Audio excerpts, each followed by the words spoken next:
అందరికీ నమస్కారం అండి. ఈరోజు మనం ఎవరి భాష వాళ్ళకు వినసొంపు అనే పాఠం గురించి తెలుసుకుందాం.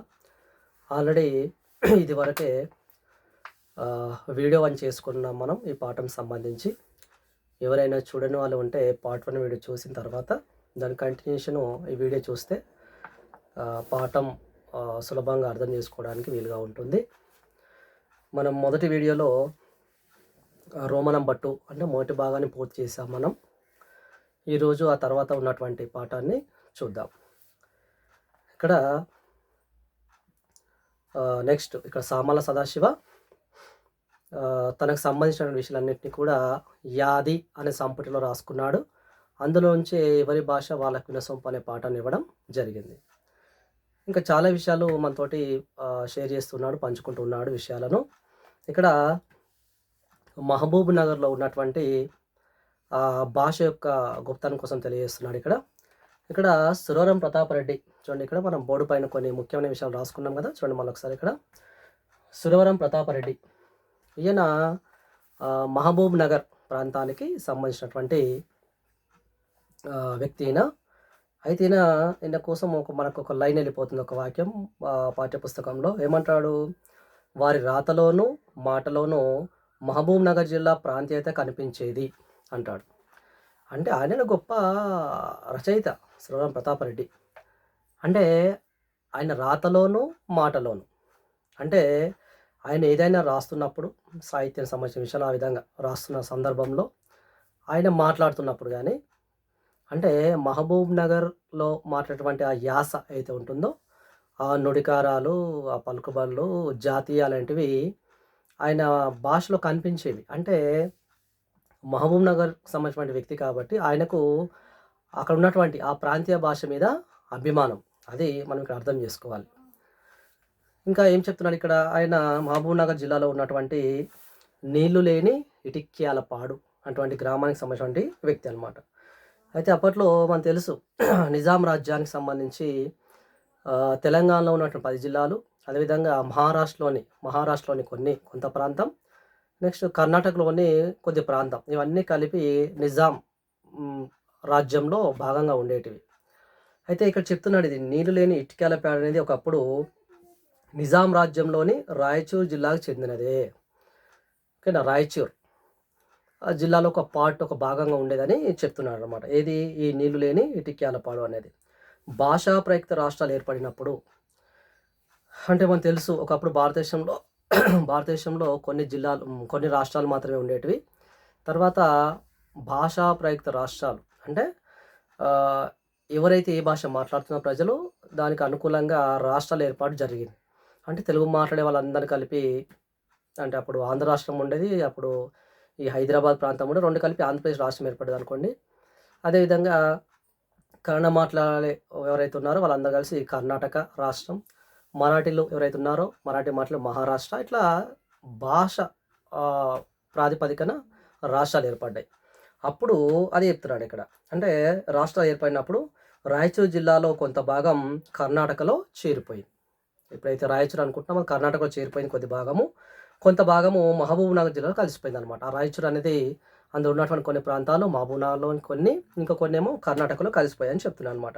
ఇటిక్యాలపాడు, నెక్స్ట్ అలంపూర్ ప్రస్తుతం ఉన్నటువంటి మహబూబ్ నగర్లో ఉన్న ఒకప్పుడు రాయచూర్ జిల్లాలోనివే. అంటే ప్రస్తుతము ఇవి మహబూబ్ నగర్లో ఉన్న ఒకప్పుడు ఇవి రాయచూరు జిల్లాలోనివి అని చెప్తున్నాడు అనమాట. ఇది సురవరం ప్రతాపరెడ్డి గారి గురించి మనకు చెప్పినటువంటి విషయాలు ఎక్కడ మన పాఠంలో. ఓకేనా? ఇచ్చినటువంటి అంశాలు కొన్నే ఉన్నాయి, కానీ దీని నుంచి మన ప్రశ్న రావడానికి అవకాశం ఉంటుంది. ఏమంటాడు? సురవరం ప్రతాపరెడ్డి గారి రాతలోనూ మాటలోనూ ఆయన అంటే ఆ ప్రాంతీయత కనిపించేది కదా, మరి మీకు ఏమర్థమైందో రాయండి అంటాడు. ఓకేనా? సో ఏదైతే మన పాఠంలో ఉందో ఆ అంశాలు రాసుకుంటే సరిపోతుంది. ఓకేనా? అది సురవరం ప్రతాపరెడ్డి గారి గురించి. నెక్స్ట్ గడియారం రామకృష్ణ శర్మ. ఇవన్నీ కూడా సామాల సదాశివ ఇవన్నీ గుర్తు చేసుకుంటున్నాడు. ఓకేనా? రైట్. ఏమంటాడు ఇక్కడ? గడియారం రామకృష్ణ శర్మ గురించి చెప్తున్నాడు. చూడండి ఏమంటాడు, ఆయనకు సంబంధించిన విషయాలు ఏం చెప్పాడు. అలంపూరు బ్రహ్మేశ్వరాలయాన్ని పునరుద్ధరించే కార్యక్రమంలో అలంపూర్లో బ్రహ్మేశ్వరాలయం ఉంది, దాన్ని పునరుద్ధరించడం అంటే రీకన్స్ట్రక్ట్ చేయడం అంటే ఇక్కడ శిథిలావస్థ చేరుకుంటాయి. ఒక ఇల్లు అయి ఉండొచ్చు, లేకపోతే దేవాలయం అయి ఉండొచ్చు, ఏవైనా వాటిని తిరిగి మళ్ళీ నిర్మిస్తారు కదా. వాటిని ఏమంటాం? పునరుద్ధరించడం అంటాం. ఇది సొంత వాక్యం వస్తుంది. సో జాగ్రత్తగా ఇది చదువుకోవాల్సిన అవసరం ఉంది. అయితే ఇక్కడ అలంపూర్లో ఉన్నటువంటి బ్రహ్మేశ్వర ఆలయాన్ని అంటే అదేదో శిథిలావస్థ చేరుకుందనమాట. దాన్ని మళ్ళీ పునరుద్ధరిస్తున్నారు, మళ్ళీ రీకన్స్ట్రక్షన్ చేస్తున్నారనమాట. దాంట్లో ఈ గడియారం రామశర్మ గారు చురుకుగా పాల్గొన్నారు. అంటే ఆయన కూడా పార్టిసిపేట్ చేశాడు, రకరకాలుగా సహాయం చేసి ఉంటాడు తను కూడా. అయితే ఇంకా ఆంధ్ర సారస్వత పరిషత్తు. ఈ ఆంధ్ర సారస్వత పరిషత్ అనేది తెలుగు భాష కోసం ఏర్పడ్డది. అంటే తెలుగుకు సంబంధించినటువంటి ఇప్పుడు అంతరించిపోతున్నటువంటి, కనుమరుగైతున్నటువంటి గ్రంథాలు అయి ఉండొచ్చు, వివిధ రకాల రచనలు, లేకపోతే కవితలు అయి ఉండొచ్చు, కథలు అయి ఉండొచ్చు, చాలా రకాల గ్రంథాలన్నీ సేకరించి భద్రపరుస్తుంది. అంటే మొత్తం మీద ఈ సంస్థ అనేది ఆంధ్ర సారస్వత పరిషత్తు అనేది తెలుగు భాష కోసం పనిచేస్తుంది అనమాట. తెలుగును కాపాడడం కోసం పనిచేస్తుంది. అయితే ఇది ఏర్పడడానికి చాలామంది కవులు, రచయితలు చాలా కృషి చేశారు. దాంట్లో ఈ గడియారం రామకృష్ణ శర్మ కూడా ఒకరు అనమాట. గడియారం రామకృష్ణ శర్మ కూడా ఒకరు. అయితే వీరు కూడా ఎవరు? గడియారం రామకృష్ణ శర్మ కూడా నాకు అనేక విషయాలు తెలియజేసినారు. చాలా విషయాలు కూడా ఈయనకు తెలియజేసిండు అనమాట. కాబట్టి అతను కూడా నాకు గురుస్థానీయులు అని చెప్తున్నాడు. సామాల సదస్సు ఏమంటున్నాడు ఇక్కడ? ఇంతకుముందు కప్పగంతుల లక్ష్మణ శాస్త్రి గారిని కూడా గురుస్థానం ఇచ్చాడు. ఇప్పుడు ఇంకొక ఎవరో ఆ వ్యక్తి మీన్స్ ఇంకొక రచయిత ఎవరైనా గడియారం రామకృష్ణ శర్మ, అతనికి కూడా చాలా విషయాల గురించి నేర్చుకున్నాడు కాబట్టి, తెలుసుకున్నాడు కాబట్టి అతన్ని కూడా గురువులాగా భావిస్తున్నాడు. ఓకేనా? చూడండి, ఇప్పుడు సురవరం ప్రతాప్ రెడ్డి, గడియారం రామకృష్ణ శర్మ గురించి తెలుసుకున్నాం. మనకు అతనికి అంటే సామాల సదాశివ తన ఇవన్నీ గుర్తు చేసుకుంటున్నాడు. ఓకేనా? ఇంకా చెప్తున్నాడు కొన్ని విషయాలు. చూడండి నెక్స్ట్ ఏమంటున్నాడు. అయితే నల్గొండ జిల్లాలో ఉన్నటువంటి తెలుగు కూడా వినసొంపైనదే. అక్కడ ప్రాంతీయత కూడా భాషా పదాలు మీన్స్ తెలుగులో ఉన్నటువంటి నుడికారాలు, జాతీయాలు, సామెతలు కూడా చాలా చక్కగా ఉంటాయని చెప్తున్నాడు ఇక్కడ. అయితే మహబూబ్ నగర్, నల్గొండ జిల్లాలకు చెందినటువంటి ఎందరో కవులు, కథకులు, పత్రికా విలేకరులు, జర్నలిస్టులు అంటాం, వీళ్ళందరూ కూడా హైదరాబాద్లో ఉన్నారని చెప్తున్నాడు. అయితే 50 ఏళ్ల కిందటి వరకు నల్గొండలోని ఏదో ఒక ఆశ్రమం లోపల అంబటిపూడి వెంకటరత్నం ఇక్కడ రాసుకున్నాము. నెక్స్ట్ ఈయన కూడా కవి అంబటిపూడి వెంకటరత్నం. ఓకేనా? టెక్స్ట్ బుక్స్ ఉండి ఇవన్నీ అనలైజ్ చేసుకోండి, ఇవన్నీ కూడా చాలా చాలా ఇంపార్టెంట్. అంబటిపూడి వెంకటరత్నం అనే కవి ఉండేవారు అనమాట. ఇతను వత్సలుడు అనేటువంటి ఒక కావ్యాన్ని కూడా రాయడం జరిగింది. అయితే ఇక్కడ ఇందాక చెప్పుకున్నాం ఆంధ్ర సారస్వత పరిషత్ అని చెప్పుకున్నాం కదా. అయితే అది ఎవరికి వ్యక్తులకు కొంతమందికి ఎగ్జామ్స్ పరీక్షలు నిర్వహించేది అనమాట. అయితే ఆ పరీక్షల్లో అంబటిపూడి వెంకటరత్నం సంబంధించినటువంటి గ్రంథాలు, రచనలు ఉంటాయి కదా, ఆ విషయాలను, అదేవిధంగా కప్పగంతుల లక్ష్మణ శాస్త్రి గారికి సంబంధించినటువంటి వాళ్ళు రచన గ్రంథాలు, ముఖ్యమైనటువంటి సాహిత్యం, ఇవన్నిటిని కూడా ఈ ఆంధ్ర సారస్వత పరిషత్ ఇది అయితే పరీక్షలు నిర్వహిస్తుందో దాంట్లో ఆ సిలబస్లో ఉండేటి అనమాట వీళ్ళకి సంబంధించినటువంటి అంశాలు. ఇంకా సామాల సదాశివ అంటాడు ఇంకా, అయితే నేను వారి గ్రంథాలు చదివినాను కానీ వారి పరిచయం పొందలేదు, వారు కూడా వేలూరు వారి శిష్యులే. అయితే ఇక్కడ అంబటిపూడి వెంకటరత్నం కూడా వేలూరు వారి శిష్యులే అని చెప్తున్నాడు. ఆయనతో ప్రత్యక్షంగా నాకు సంబంధం లేదు అన్నట్లుగా, ఆయన కోసం నేను గ్రంథాలు చదివినాను కానీ ప్రత్యక్షంగా నాకు పరిచయం లేదు అన్నట్లుగా ఆ సామాల సదాశివ గుర్తు చేసుకుంటున్నాడు. అయితే ఇక్కడ సామాల సదాశివ ఇంకేమంటున్నాడు? వేలూరి వారి ఏకలవ్య శిష్యునై నేను ఏం నేర్చుకున్నానో ఇప్పుడు అంతగా నాకు గుర్తులేదు కానీ ఇదిగో ఈ మాత్రం రాయగలుగుతున్నాను అంటున్నాడు. అంటే సామాల సదాశివ కూడా ఇక్కడ వేలూరి ఈయన కవి అనమాట. ఈయనకు ఏకలవ్య శిష్యుడు. ఇక మనకి ఏకలవ్య శిష్యుడు సంబంధించి ఒక పదం వెళ్ళిపోయింది మనకు పాఠంలో, ఒక పదం అలా వచ్చేసింది అంతే. దీన్ని మనకు లఘు సమాధాన ప్రశ్న షార్ట్ ఆన్సర్ ఇవ్వడం జరుగుతుంది. ఇక్కడ ఏకలవ్య శిష్యుడు అంటే అర్థం ఏంటంటే, మనకు తెలుసు మహాభారతంలో కదా పాండవులు, అయితే పాండవులకు గురువు ద్రోణాచార్యుడు. అయితే వాళ్ళందరికీ రకరకాల విద్యలు నేర్పిస్తూ ఉంటాడు. అప్పట్లో విద్య అనేది ఆశ్రమాల్లో జరిగేది కాబట్టి ఎక్కడనో అంటే అరణ్యంలో, అడవిలో ఎక్కడో వాళ్ళందరికీ కూడా తన ఆశ్రమం లోపల విద్యను నేర్పిస్తూ ఉంటాడనమాట. అయితే అర్జునుడికి విలువిద్య మనకు తెలుసు కదా, బాణం వేయడం. విలువిద్య లోపల గొప్పగా ప్రపంచంలోనే గొప్ప వ్యక్తిగా తీర్చిదిద్దా అని చెప్పేసి మాట ఇవ్వడం జరుగుతుంది వాళ్ళ తల్లిదండ్రులకు. ఆ విధంగా అక్కడ శిక్షణ ఇస్తూ ఉంటాడు అక్కడ ఆశ్రమం లోపల. అయితే ఏకలవ్యుడు అటువంటి వ్యక్తి కూడా తను కూడా విలువిద్య నేర్పించమని అడుగుతాడనమాట ద్రోణాచార్యుడిని. అప్పుడు ద్రోణాచార్యుడు తిరస్కరిస్తాడు. నేను నేర్పలేను, ఇంకా నేను అర్జున్నే గొప్ప విలువిద్య ప్రపంచంలోనే గొప్ప వ్యక్తిగా విలువిద్య లోపల గొప్ప వ్యక్తిగా చేస్తానే మాట ఇచ్చాను కాబట్టి నేను విద్య నేర్పించలేనట్టుగా చెప్పడం జరుగుతుంది. అయితే అక్కడే అదే అరణ్యం లోపల, అదే అడవి లోపల ఏకలవ్యుడు తనని గురువులాగా భావించుకుంటాడు. ఎవరిని? ద్రోణాచార్యుని గురువులాగా భావించి తన యొక్క విగ్రహాన్ని ఏర్పాటు చేసుకొని ప్రతిరోజు ఆయనకు నమస్కారం చేసుకొని ఇంకా సాధన మొదలు పెడతాడనమాట. సో ఆ విధంగా గొప్ప నేర్చుకుంటాడు. ఏది? ఈ విలువిద్య లోపల గొప్ప వ్యక్తిగా మనకు ఆరితేరిపోతాడు అనమాట ఆ విద్యలో. అయితే మనం కథలో వింటూ ఉంటాం మామూలుగా. అంటే ఒకానొక సందర్భం లోపల అడవిలో ఆ విధంగా పాండవులు వాళ్ళతో పాటు కుక్క అలా వెళ్తున్న సందర్భంలో ఎక్కడో వాళ్ళు వెళ్తున్నప్పుడు ఇక్కడ ఏకలవ్యుడు అంటే ఆ కుక్క శబ్దం విని ఆ కుక్క పైన బాణప్రయోగం చేయడం జరుగుతుంది. అంటే ఇక్కడ ఈ విషయాన్ని చూసి ఆశ్చర్యపోతాడు ద్రోణాచార్యుడు. అరే ఇంత దట్టమైన అరణ్యంలో అంటే గురి తప్పకుండా ఈ విధంగా ప్రయోగించడం చాలా గొప్ప విషయం కదా! మరి నేను అర్జున్నే చాలా ప్రపంచంలో గొప్ప వ్యక్తిగా చేద్దామని అనుకున్నాను కదా! మరి ఇలా చూస్తుంటే చాలా గొప్ప వ్యక్తి ఉన్నట్టున్నారు అన్నట్లుగా చూసినప్పుడు అక్కడే వాళ్ళ ఆశ్రమం దగ్గరలో ఉన్న అక్కడ ఎవరు? ఏకలవ్యుడు అక్కడ కనిపిస్తాడు. అక్కడ వెళ్తారు, చూస్తారనమాట. మరి ఇంత అద్భుతంగా మీరు విలువిద్యలో గొప్ప వ్యక్తిగా ఉన్నారు కదా! మరి మీ గురువుగారు ఎవరు? అని అడిగినప్పుడు అక్కడ ఏర్పాటు చేసుకున్నటువంటి విగ్రహాన్ని చూపిస్తాడు. అది ఎవరిది? ద్రోణాచార్యునిది. అతనిది. ఆశ్చర్యపోతాడు. మరి ఇప్పుడు అర్జున్ కంటే గొప్పగా బాణం విలువిద్యలో గొప్పవాడు ఇప్పుడు ఎవరు అన్నట్టు అంటే ఇక్కడ ఏకలవ్యుడు. సరే మరి ఇప్పుడు ఏం చేయాలన్నప్పుడు ద్రోణాచార్యుడు అడుగుతాడు. మరి నన్ను గురువుగా నువ్వు భావించావు కదా! మరి గురుదక్షిణ ఇవ్వాలి కదా అని అడుగుతాడు. ఫీజు అనమాట. సరే అని అడిగినప్పుడు సరే గురుగారు అడగండి అని చెప్తాడు. అప్పుడు బొటనవేలును అడుగుతాడు. అంటే బొటనవేలు అనేది బాణం వేయడానికి సపోర్ట్‌గా ఉంటదనమాట. అది లేకపోతే బాణం వేయడం కష్టంగా ఉంటుంది. కాబట్టి అడగగానే ఏకలవ్యుడు ఆ బొటనవేలును కట్ చేసి ఇవ్వడం జరుగుతుందనమాట. కాబట్టి ఇప్పుడు ఎవరు ఇంకా నెక్స్ట్? అర్జునుడు చాలా గొప్ప విలువిద్యలో గొప్పవాడనమాట ఇంకా. కాబట్టి ఇక్కడ మనం అర్థం చేసుకోవాల్సింది ఏంటంటే ఇక్కడ ఏకలవ్యుడు అనే పదం మనకి ఇక్కడ పాఠంలో వచ్చింది. అంటే ఏకలవ్యుడు అంటే ప్రత్యక్షంగా ఓకేనా ఒక వ్యక్తి దగ్గర మీన్స్ గురువు దగ్గర ప్రత్యక్షంగా విషయాలను నేర్చుకోకపోయినప్పటికీ పరోక్షంగా ఇక్కడ ఏకలవ్యుడు ద్రోణాచార్యుని గురువులాగా భావించి గురువు అనే భావనతోటి తన విగ్రహాన్ని ఏర్పాటు చేసుకొని ఇక్కడ సాధన చేశాడు. అంటే పరోక్షంగా తన గురువులాగా భావించి విద్యను అభ్యసించాడు ఏకలవ్యుడు. కాబట్టి ఇక్కడ మనము సమయ సందర్భం వచ్చినప్పుడు పరోక్షంగా విషయాలు నేర్చుకున్నప్పుడు నేను ఏకలవ్య శిష్యుని అని చెప్పుకుంటారనమాట ఇక్కడ. ఓకేనా? అది అక్కడ సందర్భం.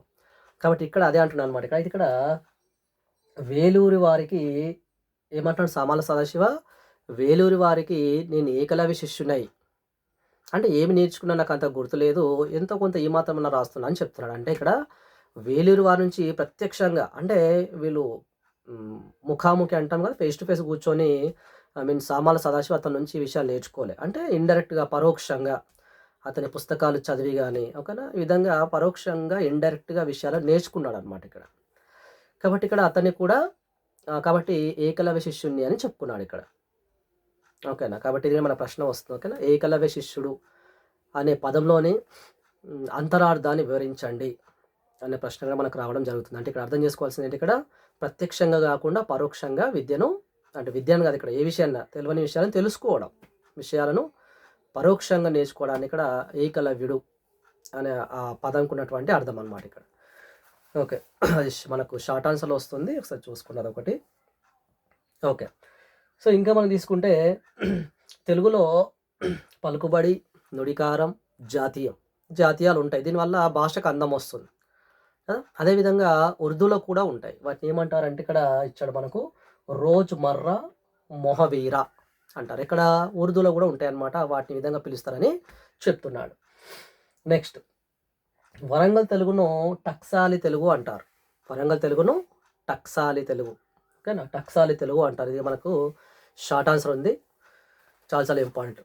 లఘు సమాధాన ప్రశ్న వస్తుంది. ఓకేనా, అర్థం చేసుకోవాలి. ఇక్కడ ఏంటంటే మనకు తెలుసు ఏదైనా ఒక వస్తువు ఎక్కడ తయారవుతుంది, ప్రతిదానికి ఒక పరిశ్రమ ఉంటుంది. ఒక ఫ్యాన్ అయి ఉండొచ్చు, లేకపోతే ఒక టీవీ అయి ఉండొచ్చు, కానీ ఏమైనా కావచ్చు, వస్తువులు తయారైతాయి ఎక్కడ, ఏదో ఒక పరిశ్రమలో తయారవుతాయి కదా. మరి ఇప్పుడు మనం కరెన్సీ వాడుతున్నాం, డబ్బులు కదా, నాణ్యాలు అంటాం మనం, కాయిన్స్ కానీ లేకపోతే నోట్లు అయి ఉండొచ్చు, ఇవి వాడుతున్నాం మనం. మరి వీటిని ఎవరు తయారు చేస్తారు, కేంద్ర ప్రభుత్వం ఆధీనంలో వాళ్ళ అండర్లో పరిశ్రమలు ఉంటాయి. సో అంటే ఇక్కడ డబ్బు తయారు చేసేటువంటి మీన్స్ ఆ నాణ్యాలు తయారు చేసేటువంటి ఆ పరిశ్రమ కంపెనీస్ అంటున్నాం కదా, ఇక్కడ డబ్బులు తయారు చేస్తారని ఏమంటారు అంటే ఇక్కడ టంకశాల అంటారు. ఏమంటారు ఇక్కడ చూడండి, చూడండి టక్సాల అంటే టంకశాల, టక్సాల అంటే టంకశాల, టంకశాల. ఈ టంకశాలలో నాణ్యాలు, కాయిన్స్ కదా, చిక్కలు అంటాం కదా, సో కరెన్సీ, ఇది ప్రభుత్వం ఆధీనంలో ఉన్నటువంటి ఈ టంకశాల అయితే ఉంటుందో దాంట్లో అఫీషియల్గా అధికారికంగా డబ్బులు తయారు చేస్తారు.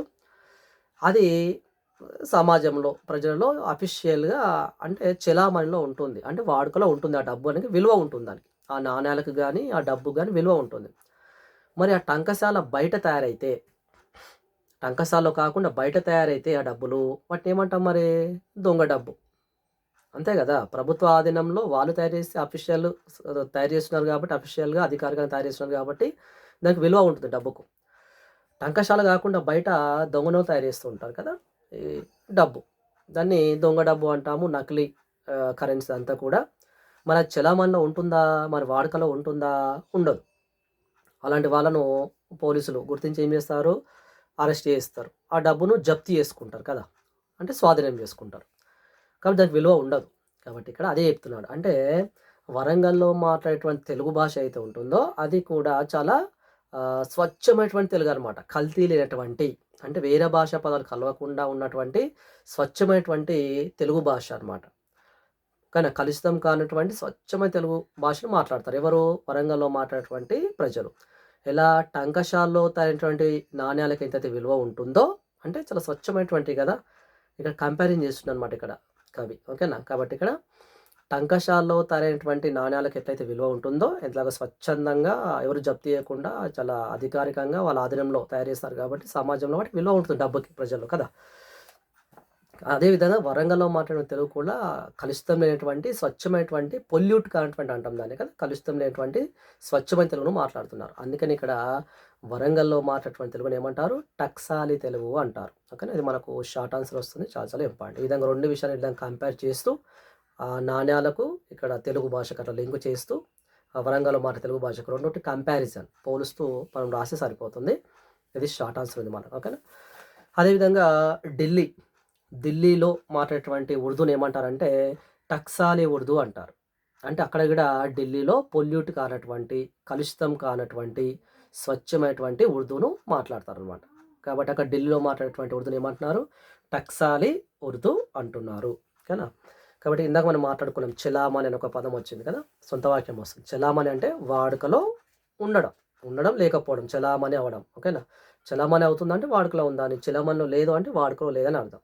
ఓకేనా, నెక్స్ట్ జప్తు చేయుట అని ఉంది ఇక్కడ మనకు ఒక పదము, అంటే స్వాధీనం చేసుకోవడం. ఓకేనా, ఇవి కూడా మనకు సొంత వాక్యాలు వస్తాయి.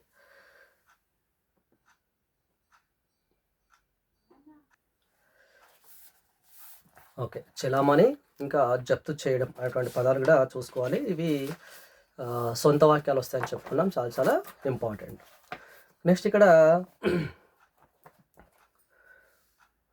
కొన్ని అంటే పొల్యూట్ కానటువంటి ఉర్దూను ఇంకేమని పిలుస్తారంటే ఇక్కడ బేగమాతి జుబాన్, మహల్లతి జుబాన్ అనేవాళ్ళు అనమాట. అంటే ఆ విధంగా కూడా పిలిచేవాళ్ళు అనమాట అప్పట్లో, ఇవన్నీ కూడా చెప్తున్నాడు. నెక్స్ట్ ఇంకో టాపిక్ ఉంది మనకి, ఇది కూడా ఇంకొకటి షార్ట్ ఆన్సర్ కోసం ఒకసారి చర్చిద్దాం. ఇక్కడ చూడండి ఒకసారి, పెద్ద కాళోజీ వర్ధంతి, ఒక చిన్న సంఘటన గుర్తు చేస్తున్నాడు సామాల సదాశివ, చూద్దాం. అయితే ఇక్కడ పెద్ద కాళోజీ ఈయన ఒక ఉర్దూ కవి. అయితే ఈయన జయంతికి కానీ వర్ధంతి గొప్ప కవి అనమాట. అయితే వాళ్ళ ఇంట్లో జరిగేటటువంటి వర్ధంతి అంటే చనిపోయిన రోజు, జయంతి అంటే పుట్టినరోజు. ఆ సమయంలో సామాల సదాశివకి ఆహ్వానం వచ్చేది. అందరు కవులకొచ్చేది, సామాల సదాశివకి కూడా వచ్చేదనమాట. ఆ సమయం లోపల వాళ్ళ ఇంటి దగ్గర కొన్ని ప్రోగ్రామ్స్ కండక్ట్ చేసేవాళ్ళు. అంటే ఇక్కడ అవధానం అయ్యుండొచ్చు. కానీ అష్టావధానం అంటాం. అష్టావధానం, శతావధానం, సహస్రావధానం ఇట్లా అవధాన ప్రక్రియ. లేకపోతే పద్యాల సంబంధించినటువంటి పోటీ. గజల్స్ అంటాం మనం. గజల్ ప్రక్రియలు గానీ, కానీ ఇలాంటి రకరకాల కార్యక్రమాలు నిర్వహించేవాళ్ళు. అయితే ఒకసారి ఆయన చనిపోయిన తర్వాత ఒక వర్ధంతి. కానీ వర్ధంతికి ఆయనకి ఆహ్వానం వచ్చింది. అప్పటికే చాలా సార్లు ఆహ్వానం వచ్చింది. వెళ్ళాడు. అక్కడ నిర్వహించినటువంటి కార్యక్రమాల్లో పాల్గొనేవాడు. అయితే ఆయన వర్ధంతికి చనిపోయిన తర్వాత, ఆయన చనిపోయిన రోజున ఒకరోజు వర్ధంతి రోజున వాళ్ళ ఇంట్లో ఒక కార్యక్రమాన్ని నిర్వహిస్తున్నారు. అందరికీ ఆహ్వానాలొచ్చాయి. ఇతనికి కూడా వచ్చింది. వెళ్ళాడు. అయితే అక్కడ అప్పటికే కొన్ని కార్యక్రమాలు మొదలైపోయాయి. ఓకేనా. కవి సమ్మేళనం అంటే కవులందరూ కూర్చొని ఇందాక చెప్పుకున్నాం కొన్ని ప్రక్రియలు, సాహిత్య ప్రక్రియల పైన ఆ విధంగా పోటీలు అవన్నీ జరుగుతూ ఉన్నాయి. కార్యక్రమాలు నిర్వహిస్తూ ఉన్నారు. నెక్స్ట్ ఉర్దూలో ముషాయిరాలు కూడా నిర్వహిస్తూ ఉన్నారు. ప్రసంగాలు, ఉపన్యాసాలనమాట. కానీ ఇవన్నీ కూడా అక్కడ జరుగుతూ ఉన్నాయి. అయితే అక్కడికి వెళ్ళాడు. ఇంకోటి ఇక్కడ మనకు ఇంకో విషయం చెప్తున్నాను ఇక్కడ. ఆ పెద్ద కాళోజీ ఉర్దూ కవి. ఆయన కలం పేరు. ఆయన కలం పేరు ఏం మీద పేరంటే షాద్. ఆయన కలం పేరు ఏం పేరు? షాద్. ఓకేనా. ఆ కాళోజీ యొక్క కలం పేరు. అంటే కవులు వాళ్ళ కలం పేర్లు ఉంటాయన్నమాట కొద్దిమందికి. అలా ఈయన కలం పేరు షాద్. ఇదొకటి మనకు పాఠంలో ఇచ్చాడు. చూసుకోండి ఒకసారి. ఓకే. అయితే అక్కడికి అందరూ వెళ్లారు. ఇంకా అందరూ అక్కడ రకరకాలుగా తమ కవితలు వినిపిస్తున్నారు. మొత్తం మీద ఆ కవుల సంబంధించినటువంటి సాహిత్యం మీద కార్యక్రమం జరుగుతూ ఉంది. మరి ఆ కార్యక్రమానికి అధ్యక్షులు అంటాం కదా, ఒక హెడ్ ఉండాలి కదా, అధ్యక్షులు ఉండాలి. మన అధ్యక్షులు ఎవరు ఉండాలి అంటే అది తెలుగుకు సంబంధించినటువంటి కార్యక్రమం కాబట్టి తెలుగు కవులు ఎవరో ఒక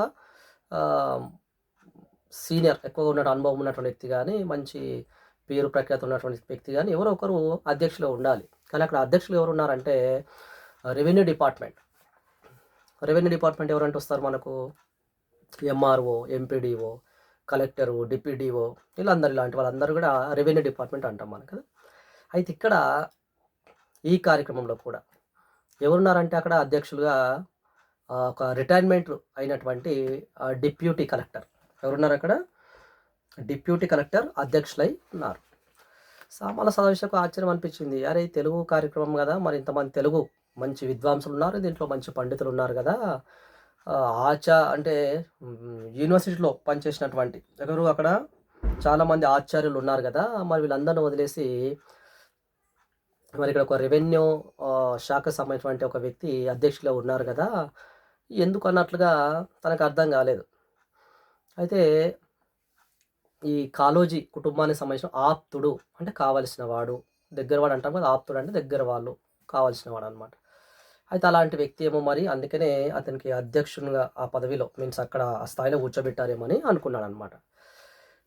కార్యక్రమం జరుగుతుంది, అందరు మాట్లాడుతున్నారు, అందరు స్పీచ్ ఉపన్యాసాలు ఇస్తున్నారు. అలా కార్యక్రమం జరుగుతూ ఉంది. ఇంకా తర్వాత అధ్యక్షులు మాట్లాడారు. అధ్యక్షులు ఎవరక్కడ? డిప్యూటీ కలెక్టర్ మాట్లాడాడు. ఆయన మాటలు విన్న తర్వాత ఆశ్చర్యపోయాడు సామాల సదాశివ. ఎందుకంటే ఆయన అద్భుతంగా మాట్లాడినమాట తెలుగులో. అంటే ఇతర భాషా పదాలు లేకుండా, అంటే ఎటువంటి కలుషితం లేనటువంటి స్వచ్ఛమైనటువంటి తెలుగు పదాలను ఉపయోగించి తెలుగులో చాలా అద్భుతంగా ఉపన్యాసం ఇచ్చారనమాట ఆయన. ఆయన యొక్క కల్తీ లేనటువంటి ఆ ఉపన్యాసం విన్న తర్వాత అంటే ఈయన వంతొచ్చి ఈయన మాట్లాడినప్పుడు ఎవరు? సామాల సదాశివ. ఆయన మాట్లాడిన తర్వాత ఆయన భయపడ్డాడు. అంటే నేను ఇతర భాషా పదాలు ఎక్కడ నా ప్రసంగంలో ఉపయోగిస్తాను భయపడిపోయి వచ్చినటువంటి కొన్ని 4 మాటలు ఏంది ఉర్దూలో మాట్లాడిండనమాట. ఎవరు? సామాల సదాశివ. అంటే తెలుగులో మాట్లాడే సాహసం చేయలేదు. అంటే అర్థం ఏంటి అంటే అక్కడ డిప్యూటీ కలెక్టర్ ఎవరైతే ఉన్నారో ఆయన తెలుగులో చాలా స్పష్టంగా అద్భుతంగా మాట్లాడిననమాట. అంటే ఆయనకు తగిన అర్హతలు ఉన్నాయి అధ్యక్ష పదవిలో కూర్చోవడానికి అనే విషయము ఆయనకు అప్పుడు అర్థమైందనమాట. ఈ సంఘటన కూడా మనకు సామాల సదాశివ గుర్తు చేస్తున్నాడు. నెక్స్ట్ ఇక్కడ ఆయన వార్తాపత్రికలో కొన్నాళ్ళు ఉర్దూ కాలం గురించి రాసినాను చెప్తున్నాడు సామాల సదాశివ. కొంతమంది ఉర్దూ కాలం కోసం రాసినాను చెప్తున్నాడు. ఇప్పుడు యాది రాస్తున్నాను. యాది అని చెప్పుకున్నాం కదా, ఇది మొత్తం యాది అనేది ఒక కథల సంపుటి కదా ఇదంతా కూడా దాంట్లో అన్నీ రాసుకుంటున్నాడు ఆయన. ఆ కాలం నుంచి నా రచనలు చదువుతున్న గుంటూరు విద్వాంసులు, అడ్వకేట్ ఎవరైనా ఉప్పలూరి గోపాలకృష్ణ శర్మ గారు నా వ్యాసాలు బాగున్నాయని జాబులు రాస్తున్నారు. అంటే గుంటూరులో ఒక గొప్ప పండితుడనమాట. సాహిత్యం తెలిసిన గొప్ప వ్యక్తి. ఆయన ఎవరంటే ఉప్పలూరి గోపాలకృష్ణ శర్మ. అయితే ఈయన రాసినటువంటి ఆ వార్తాపత్రికలో అన్నీ అక్కడ వెళ్తూ ఉన్నాయి కదా! న్యూస్ పేపర్ అన్ని వైపులా వస్తాయి కాబట్టి ఆయన చదివాడనమాట. ఆయన అయితే ఈయన యొక్క వ్యాసాలు బాగున్నాయని జాబులు రాశాడు. జాబులు అంటే ఇక్కడ లేఖలు. జాబ్ అంటే ఉద్యోగం కాదు ఇక్కడ. లేఖలు, ఉత్తరాలు రాసాడనమాట. ఎవరికి? సామాల సదాశివ గారికి. అంటే మీరు అద్భుతంగా రాస్తున్నారు కదా! మరి మీ వ్యాసాల్లో తెలంగాణ ప్రాంతీయ భాష కనిపిస్తూ ఉన్నది. మీరు ఆ ప్రాంతం వారేనా? మా ప్రాంతానికి ఎప్పుడు రాలేదా? అని ప్రశ్నిస్తూ ఉంటారు. అంటే సామల సదాశివ గారి రచన లోపల తెలంగాణ మాండలికం, ఎందుకంటే తెలంగాణ ప్రాంతానికి సంబంధించిన వ్యక్తి కాబట్టి తెలంగాణ మాండలికము ఎక్కువ ఉపయోగించేవాళ్ళు. ఆ పలుకుబడులు గానీ, నుడికారాలు గానీ, జాతీయాలు గానీ ఎక్కువ ఉపయోగించేవాళ్ళనమాట. కాబట్టి ఇక్కడ తనేమన్నాడు, ఉప్పలూరి గోపాలకృష్ణ శర్మ ఏమంటున్నాడంటే, అంటే మా ప్రాంతానికి మీరు ఎప్పుడు రాలేదా? తెలంగాణ భాషా పదాలు ఎక్కువగా కనిపిస్తున్నాయి అన్నట్లుగా అన్నాడు. అంటే ఈ విషయాన్ని అంటే ఆయన ఏ దృష్టితోటి అన్నాడో తెలియదు. ఏ ఉద్దేశంతోటి ఆ మాటలు అన్నాడో తెలియదు గానీ, ఇక్కడ సామాల సదాశివ ఏమన్నాడు, నాదది ప్రశంసగానే భావిస్తాను. అంటే నన్ను అప్రిషియేషన్ చేసినట్లుగానే భావిస్తానని. ఎందుకు అంటే తెలంగాణ భాషలో ఆ యాసలో నేను అంత అద్భుతంగా రాస్తున్నానే కదా అర్థం దాని మీనింగు. కాబట్టి నన్ను మెచ్చుకున్నట్లుగానే, ప్రశంసించినట్లుగానే నేను భావిస్తానన్నట్లుగా చెప్పాడనమాట. అంటే తెలంగాణలోనే ఉంటూ ఆంధ్ర ప్రాంతం వాళ్ళు కూడా చదివేటట్లుగా రాస్తున్నారంటే అదొక ప్రత్యేకమైన విశేషమే గదా! అన్నట్లుగా తన యొక్క యాది అనేటువంటి ఆ సంపుటిలో సామల సదాశివ గారు ఈ విషయాలన్నిటిని కూడా రాశారనమాట. ఓకేనా? సో, ఇవన్నీ కూడా మనకు ఇవన్నీ రోమన్ నంబర్ 2 మరియు 3లో ఉన్నటువంటి విషయాలు ఇవన్నీ కూడా. కాబట్టి ముఖ్యంగా ఈరోజు మనం ఈ వీడియోలో సురవరం ప్రతాప్ రెడ్డి, అదేవిధంగా గడియారం రామకృష్ణ శర్మ, నెక్స్ట్ అంబటిపూడి వెంకటరత్నం, వేలూరి ఇవన్నీ కవుల పేర్లు వస్తున్నాయి మనకు. కానీ వీటిని మనకు ప్రశ్న అడగడానికి అవకాశం ఉంటుంది. ఇంకోటి ముఖ్యంగా లఘు సమాధాన ప్రశ్న ఏదది, వరంగల్ తెలుగును టక్సాలి తెలుగు అంటారు ఎందుకు అడిగే అవకాశం ఉంటుంది. అదేవిధంగా కాళోజీ వర్ధంతి సభలో మరి ఒక రిటైర్డ్ డిప్యూటీ కలెక్టర్ అధ్యక్షులుగా ఉన్నారు కదా, దాన్ని చూసి ఆశ్చర్యపోయాడనమాట. దాని మీద మీ అభిప్రాయం ఏమిటి? అంటే సామాన్య సదాశివ ఆ విషయాన్ని చూసి ఆశ్చర్యపోయాడు కదా, మరి దాని గురించి మీ అభిప్రాయం ఏమిటి అన్నట్లుగా ప్రశ్న రావడానికి కూడా అవకాశం ఉంటుంది. సో, పాఠాన్ని చక్కగా చదవండి. మొదటి వీడియో చూడని వాళ్ళు చూసి ఈ వీడియో వింటే అంటే కంటిన్యూషన్ అనేది ఉంటుంది కాబట్టి చాలా చక్కగా పాఠం అర్థమవుతుంది. ఇంకా మిగతా పాఠంతో మరొక వీడియోతోటి మీ ముందుకు వస్తాను. అందరికీ నమస్కారములు, ధన్యవాదములు.